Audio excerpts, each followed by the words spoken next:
کہ مسلمان مکمل طور پر اپنے مذہب سے کٹ جائے، اپنے دین سے کٹ جائے، اپنے ریلیجن سے کٹ جائے. ایک مسلمان بس مسلمان کا رہے، اس کو پتہ ہی نہ رہے کہ اسلام ہوتا کیا ہے، توحید کیا ہے، آخرت کیا ہے، ایمان مجمل کیا ہے، ایمان مفصل کیا ہے، پہلا کلمہ کیا ہے، نماز پڑھنے کا طریقہ کیا ہے، تاکہ دھیرے دھیرے اس کے اندر وحدانیت ختم ہو جائے، دھیرے دھیرے اسلام کی محبت اس سے ختم ہو جائے، دھیرے دھیرے وہ اپنا عقیدہ تبدیل کرنے پر مجبور ہو جائے. اور جو پورا ایجنڈا ہے شدھی کرن کا، مسلمانوں کو ہندو بنانے کا، یہ ایجنڈا ان حکومتوں کا پورا ہونے لگے تو یہی اس کے پیچھے ایجنڈا ہے. اب مدرسے مسلمانوں کے، مدرسے کی عمارت بنی ہے زکوٰۃ کے پیسے سے، مسلمانوں کے پیسے سے، اور مسلمان اپنے پیسے سے اپنا ادارہ چلانا چاہتے ہیں، اس کی بھی یہ پرمیشن نہیں دے رہے ہیں.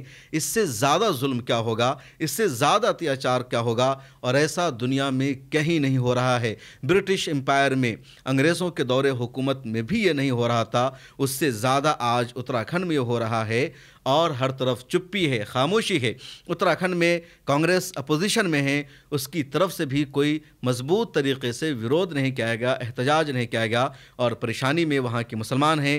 تقریباً 13% اتراکھنڈ میں مسلمانوں کی بھی آبادی ہے، اور لگاتار مسلمانوں کے ساتھ بھید بھاؤ کیا جا رہا ہے، مسلمانوں کے ساتھ سوتیلا رویہ اپنایا جا رہا ہے. اور پشکر دھامی کی سرکار ہر 2-4 مہینے پر مسلمانوں کے خلاف کوئی نہ کوئی بل لاتی ہے، مسلمانوں کے خلاف کوئی قانون پاس کرتی ہے. اسی اتراکھنڈ میں پہاڑی علاقوں میں رہنے والے لوگ لگاتار پرابلم کا شکار ہیں، مسائل کا شکار ہیں. کبھی وہاں بادل پھٹتا ہے، کبھی سیلاب آتا ہے، کبھی ہیلی کاپٹر کا حادثہ ہو جاتا ہے، اور ان سب کی سیکورٹی کے لیے، ان سب کے بچاؤ کے لیے سرکار کوئی بھی کام نہیں کر رہی ہے. ان کی زندگی کی حفاظت کے لیے سرکار کی کوئی توجہ نہیں. مسلمانوں کو کیسے ستایا جائے، مسلمانوں کو کیسے ان کے دین سے کاٹ دیا جائے، اسی پر پورا فوکس ہے پشکر دھامی کا، اور لگاتار اس کو کچھ لوگ سیلیبریٹ بھی کر رہے ہیں. اس ویڈیو میں اتنا ہی. آگے آپ سے گزارش ہے ملت ٹائمز کی ممبرشپ لے لیجئے، یہ QR کوڈ موجود ہے، ڈسکرپشن میں بھی لنک موجود ہے.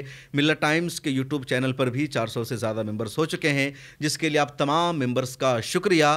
آگے بھی آپ ممبر بنتے رہیے، اپنے لوگوں کو تلقین کیجئے کو بھی ملت ٹائمز کی ممبرشپ لے لیں.